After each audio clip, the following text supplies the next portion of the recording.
Setelah kerusuhan di laga Selangor FC melawan Persib Bandung, supporter Selangor FC mendatangi ruang ganti Persib Bandung. Surat terbuka ya untuk fans Selangor FC. Gue ingetin sekali lagi. Kemarin lo datang ke Persib, di saat Persib ngejamu lo dijamu dengan baik.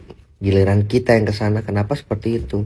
Lo harus berpikir sehat, bro. Impian Selangor untuk membalas dendam terhadap Persib Bandung terkubur.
Sampai istri-istrinya pemain Persib juga mengamankan di sini.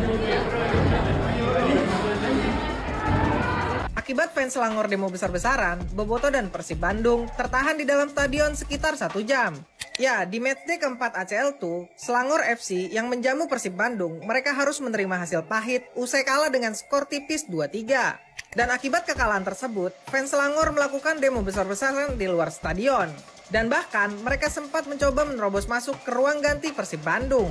Lalu akibat insiden itu, karena tak ingin permasalahan melebar kemana-mana, ratusan bobotoh, pemain dan ofisial Persib Bandung harus terkena imbasnya. Yaitu mereka sempat tertahan di dalam stadion kurang lebih hampir 1 jam. Setelah kerusuhan di laga Selangor FC melawan Persib Bandung, supporter Selangor FC mendatangi ruang ganti Persib Bandung. Dan banyak sekali klarifikasi dan komen-komen di PT saya bahwa itu katanya salah. Yang benar itu adalah mereka supporter Selangor FC ini katanya salah room, guys. Tapi kok bisa gitu? Udah bertahun-tahun, udah lama mengenal stadion itu, kok bisa gitu salah ruang ganti tim sendiri, guys. Ini alasan yang masuk akal atau enggak? Gimana menurut kalian? Apakah ini hanya alibi mereka supaya nama mereka itu tidak tercemar, guys? Atau memang mereka ini benar-benar salah room gitu? Tapi ada ya supporter yang bertahun-tahun mendukung timnya di stadion itu ternyata salah ruang ganti gitu, guys. Yang mau diskusi tolong tulis di komen. Surat terbuka ya untuk fans Selangor FC. Gue ingetin sekali lagi. Kemarin lo datang ke Persib, di saat Persib ngejamu lo dijamu dengan baik. Giliran kita yang kesana, kenapa seperti itu? Lo harus berpikir sehat, bro. Nggak masuk di logika gue, anjir. Masa supporternya provokasi kayak gitu? Nah, giliran nanti pertemuan selanjutnya akan ada dendam. Gimana tuh? Mikir. Harusnya lo bisa fair play. Kalah ya udah kalah. Janganlah memprovokasi sesuatu gitu loh. Ini nggak negara, nggak supporter, sama aja. Cuma bisa memprovokasi, bikin kita geram. Impian Selangor untuk membalas dendam terhadap Persib Bandung terkubur apabila kena comeback dekat second half dalam game malam tadi. Jom kita sembang sikit pasal perlawanan yang sangat-sangat intens, perlawanan yang sangat-sangat besar untuk kedua-dua tim ni. Sebelum tu, korang yang minat konten-konten bola sepak boleh tekan butang follow dekat sini. Dah tekan, mantap. Dekat separuh masa pertama, Selangor bermula cemerlang. Dekat seawal minit kedua lagi, Selangor sudah pun menjaringkan gol.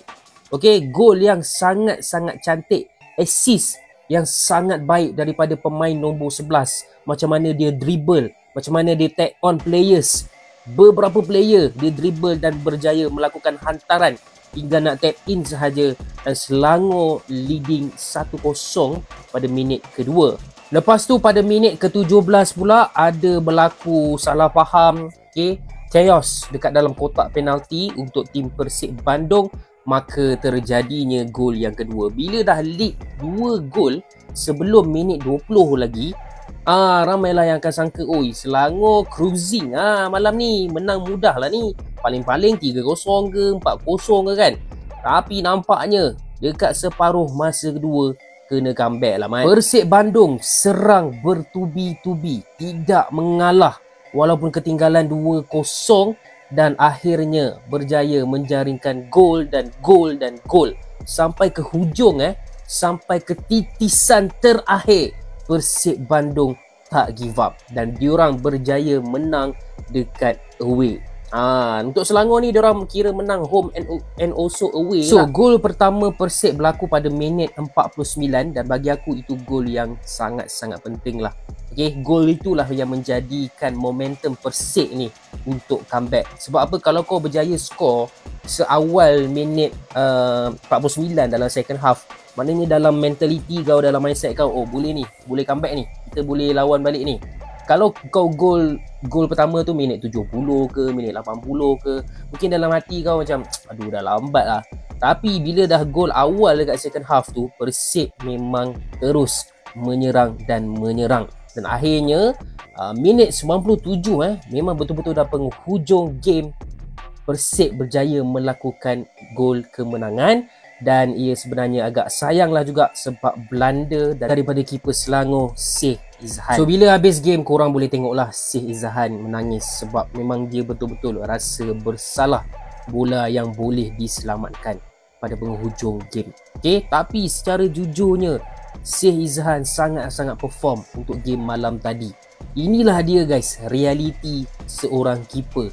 Orang tak akan ingat 10 save, 20 save yang kau buat, tapi satu kesilapan yang kau buat yang menghukum tim kau, orang akan ingat sampai bila-bila. Saya nak ucapkan stay strong lah untuk Syekh Izhan. Don't feel too bad, you will come back stronger.